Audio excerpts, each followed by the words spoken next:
यावत् गृहाश्रमे तिष्ठेत् तावदाकारपूजनं कुर्यात् श्रेष्ठस्य सुप्रीत्या सुरेषु खलु पंचसु। प्रिय दर्शकों नमस्कार, एक बार फिर से उपस्थित हूँ आप सबके सामने गुरुवार के कार्यक्रम में। आज का कार्यक्रम बड़ा विशेष है और गुरु से संबंधित है। कहीं नहीं जाना है, बिल्कुल बन के रहिएगा। आप लोगों के सन्मुख में शनिवार को उपस्थित होता हूँ रात्रि 8:15 पे लाइव, इसी चैनल पे। एग्जैक्टली 8:15 तो नहीं कहूँगा, 1-2-4 मिनट आगे पीछे, पर लगभग कोशिश करता हूँ कि उसी समय पे उपस्थित हो जाऊँ। मेरा दूसरा चैनल जिस पे मैं सिर्फ कुंडलियों का अध्ययन करता हूँ वो है कुंडली विश्लेषण विथ नकुल पाराशर। आप उसे भी सर्च कर सकते हैं, वहाँ पे सिर्फ कुंडलियों का अध्ययन होता है। आइए शुरू करते हैं आज का कार्यक्रम। कहीं नहीं जाना है, बिल्कुल बन के रहिएगा। जय श्री कृष्ण तो आवश्यक रूप से लिखें। कार्यक्रम कैसा लगा ये जरूर सूचित करें। आज का विषय देवगुरु बृहस्पति के ऊपर केंद्रित होगा, जिसमें हम ये जानेंगे, क्या जानेंगे कि देवगुरु बृहस्पति से किन किन विषयों का विचार किया जाता है। सबसे पहले देवगुरु बृहस्पति से धर्म का विचार किया जाता है, बहुत ध्यान से समझेंगे। उसके बाद ज्ञान का विचार किया जाता है, उसके बाद सुख का विचार किया जाता है, उसके बाद आध्यात्म का विचार किया जाता है। बहुत ध्यान से समझिएगा।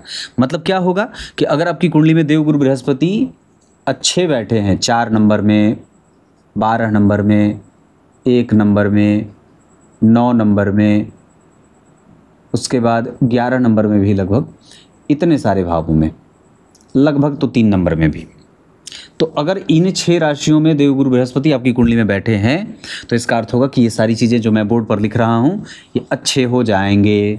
तो धर्म अधर्म का ज्ञान, ज्ञान कैसा, तो शुद्ध ज्ञान, शुद्ध ज्ञान, विशुद्ध, जिसकी नींव भक्ति है। ज्ञान ये नहीं कि आप अगर ज्ञानी हो गए तो आप भक्ति को भूल गए, नहीं। ज्ञान का असली स्वरूप हमारे पुराणों में, हमारे शास्त्रों में ज्ञान का मूल भक्ति है। क्या है? ठीक है। और धर्म तो क्या सही है और क्या गलत है। सुख का अर्थ आध्यात्मिक है, ठीक है, आध्यात्मिक है। थोड़ा बहुत आप इसे सांसारिक भी रख लीजिए। मतलब देवगुरु बृहस्पति अगर ठीक है तो आध्यात्मिक और सांसारिक सुख बढ़िया होगा। आध्यात्म मतलब उस व्यक्ति के जीवन में भक्ति, परोपकार, ऐसी चीज़ें, सत्य असत्य, ये सब चीज़ें कितनी हैं, तो ये जन्म कुंडली में देवगुरु बृहस्पति के ठीक हो जाने से हो जाते हैं। इसमें और भी चीज़ें होती हैं। देवगुरु बृहस्पति अगर आपकी कुंडली में अच्छे बैठे हैं तो आपको मंदिर में जाने का मन करेगा, खूब मन करेगा कि मंदिर में जाएं और बैठें। साधु संत सन्यासियों से मन करेगा कि उनके साथ रहें। उसके बाद दान करने का बड़ा मन करेगा, परोपकार करने का बड़ा मन करेगा। आपके संबंध संतान से अच्छे होंगे और संतान का सुख बढ़िया रहेगा। समाज में प्रतिष्ठा बड़ी अच्छी होती है। आपके जीवन का न्याय बड़ा अच्छा होता है, आपका दृष्टिकोण बड़ा अच्छा होता है। ये सब देवगुरु बृहस्पति के अच्छे होने से होते हैं। और क्या मिलता है? अगर स्वास्थ्य के दृष्टिकोण से देखेंगे तो देवगुरु बृहस्पति से पाचन तंत्र ठीक रहता है। उसके बाद कफ ठीक रहता है। मतलब जैसे वात पित्त और कफ तीनों दोष होते हैं ना, उसमें से कफ देवगुरु बृहस्पति के अंतर्गत आता है। फिर व्यक्ति का शरीर स्निग्ध होता है, मतलब मोटा, मांसल। क्या होगा? जिसके देवगुरु बृहस्पति जिसकी कुंडली में अच्छे होंगे वो मोटे और मांसल शरीर का होगा। फिर वो किसी के भी प्रति अन्याय नहीं करेगा और सामान्यतया वो दोनों पक्षों को सुनने वाला होता है। मतलब सत्य को भी सुनेगा, असत्य को भी सुनेगा, और प्लस को भी सुनेगा, माइनस को भी सुनेगा, दोनों को सुनेगा। उसके बाद वो सही निर्णय देता है, न्याय प्रिय होता है देवगुरु बृहस्पति से। उसके बाद उसका धन का व्यय बहुत अच्छा होता है। ये तो मैं बताना भूल ही गया था, जो सबसे ज़्यादा महत्वपूर्ण है। इसमें थोड़ी सी चर्चा कर देता हूँ। जिस व्यक्ति की कुंडली में देवगुरु बृहस्पति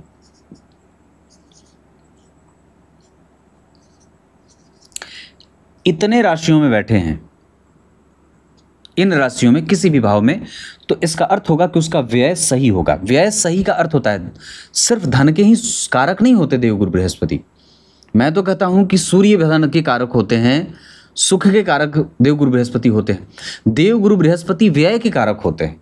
अर्थ क्या है कि जिस व्यक्ति की कुंडली में देवगुरु बृहस्पति अच्छे होंगे उसका व्यय सही होगा, मतलब उसका व्यय वेश्या में नहीं जाएगा, वेश्यागमन में नहीं जाएगा, शराब में नहीं जाएगा, सट्टेबाजी में नहीं जाएगा, लॉटरी की तरफ उसका ध्यान कम रहता है, जुआ नहीं खेलेगा, ऐसा मतलब व्यय। इसके बाद और भी क्या, इसको और भी चीज़ें जोड़ सकते हैं कि व्यक्ति का धन बीमारियों पे नहीं जाएगा, वो व्यक्ति बीमार नहीं होता है, या फिर अब सामान्यतया तो सभी बीमार पड़ते हैं, पर फिर भी उसकी बीमारी उसको बहुत ज़्यादा परेशान नहीं करती है। उसके जीवन में ना गुरु रहते हैं, जो दीक्षा देने वाले होते हैं वो रहते हैं, गुरु दीक्षा। इसके साथ आप और भी जोड़ लीजिए कि इतनी सारी चीजें देवगुरु बृहस्पति दे देते हैं।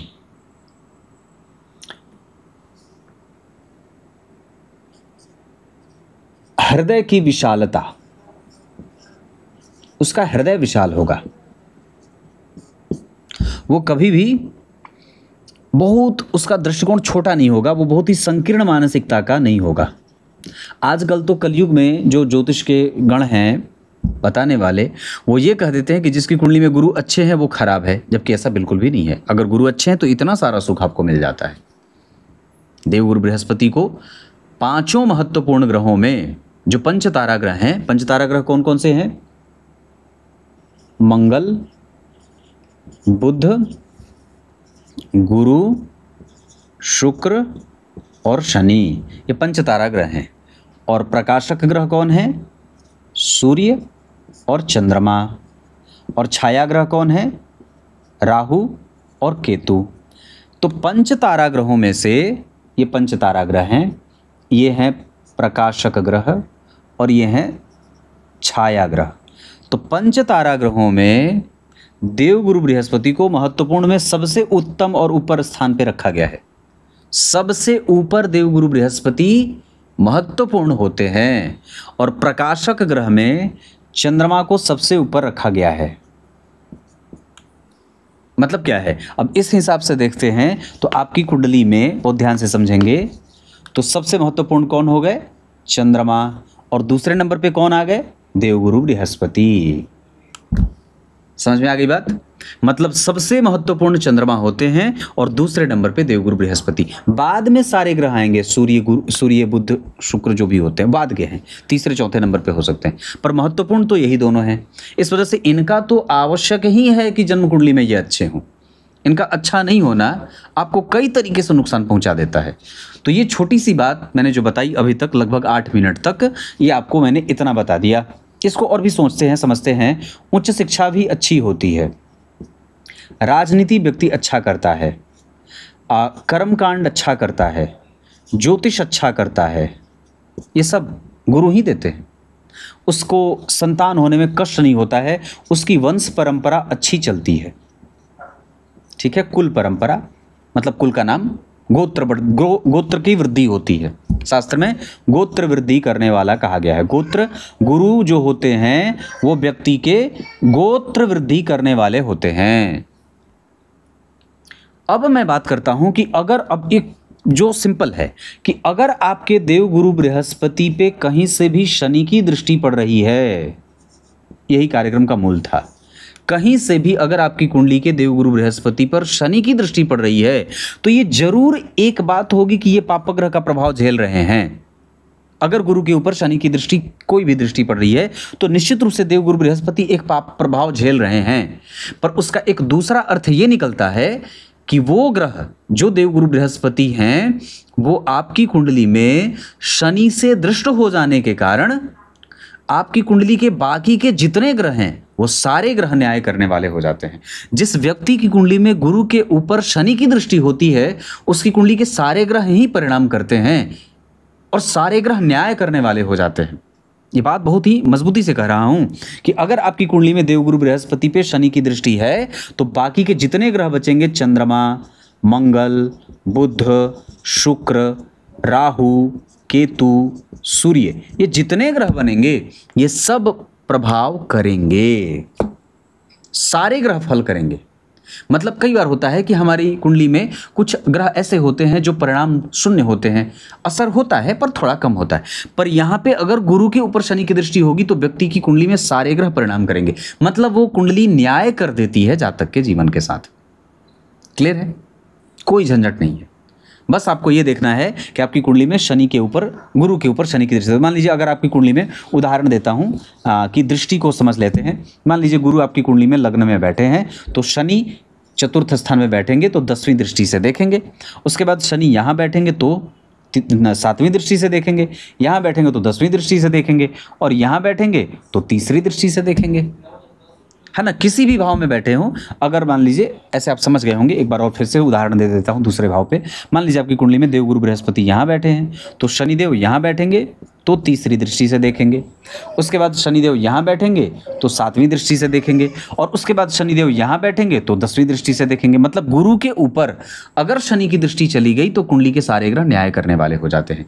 उसके जीवन का धर्म, शास्त्र, आध्यात्म, चिंतन, संतान, दाम्पत्य, विवाह, प्रेम, सांसारिक आध्यात्मिक सारे सुख मिलने वाले हो जाते हैं। अब कार्यक्रम के आरंभ में मैंने जो श्लोक पढ़ा था उसका अर्थ बता देता हूं।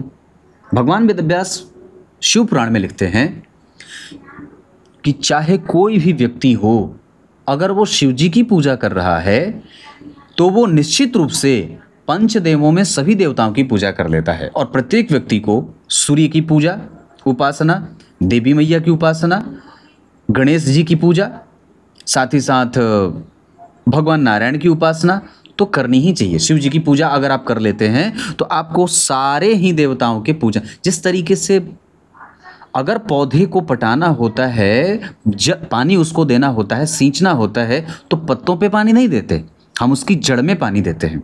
फिर वो जड़ उसके विभिन्न हिस्सों में वो जल पहुंचा देता है। वैसे ही अगर आप खाली शिव जी की पूजा कर लेते हैं तो सभी देवताओं को पूजित मान लिया जाता है, या सभी देवताओं की पूजा हो जाती है, सभी देवता प्रसन्न हो जाते हैं। इसको और भी अगर व्यवहारिक धरातल पे समझते हैं तो भगवान शिव की पूजा कर ली, उसके बाद अगर शिव की पूजा कर लिए तो सूर्य की पूजा हो गई क्योंकि वो नेत्र स्वरूप है। शिव जी की पूजा कर लिए तो देवी मैया की पूजा हो गई क्योंकि उनकी वो अर्धांगिनी है। शिव जी की पूजा कर लिए तो गणेश जी की पूजा हो गई जो उनके पुत्र हैं, और शिव जी की पूजा कर लिए तो भगवान नारायण की पूजा हो गई क्योंकि वो प्राण स्वरूप हैं। इस हिसाब से शिव जी की पूजा की बड़ी महत्ता शास्त्रों में बताई गई है। तब तक के लिए बहुत बहुत नमस्कार।